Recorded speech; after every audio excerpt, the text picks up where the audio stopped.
பெரிய படங்களை வாங்கிய ஓடிடி நிறுவனம். அப்படி என்னென்ன படம்லாம் வாங்கியிருக்குன்னு சொல்லிட்டு நம்ம ஒரு லிஸ்ட் அவுட் எடுத்துட்டு வந்திருக்கோம். அது என்னென்ன படம்னு சொல்லிட்டு இப்ப நாம பார்க்கலாம். மணிரத்னம் இயக்கத்துல கமலஹாசன், சிம்பு நடிக்கும் தக் லைஃப் படம். இதுதாங்க ஃபர்ஸ்ட் படமா அவங்க வாங்கியிருக்காங்க. ரெண்டாவதா வந்து பாத்தீங்கன்னா தல அஜித் நடிக்கும் விடாமுயற்சி படத்தையும் சரி, குட் பை டாக்லையும் சரி, இந்த ரெண்டு படத்தையுமே வந்து பாத்தீங்கன்னா ஓடிடி நிறுவனம் வந்து பாத்தீங்கன்னா வாங்கியிருக்கு. இந்த லிஸ்ட்ல மூணாவதா ஒரு படம் இருக்கு.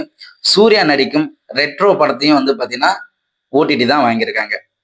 நாலாவதா நம்ம லிஸ்ட்ல இருக்கிற படம் துல்கர் சல்மான் நடிக்கும் காந்தா. இந்த படத்தையும் வந்து பாத்தீங்கன்னா ஓடிடி நிறுவனம் வாங்கியிருக்காங்க. பிரதீப் ரங்கநாதன் நடிக்கும் டிராகன் படத்தையும் வாங்கியிருக்காங்க. இந்த லிஸ்ட்ல ஆறாவதா இருக்கிற படம் தாங்க துரு விக்ரம் நடிக்கும் பைசன்.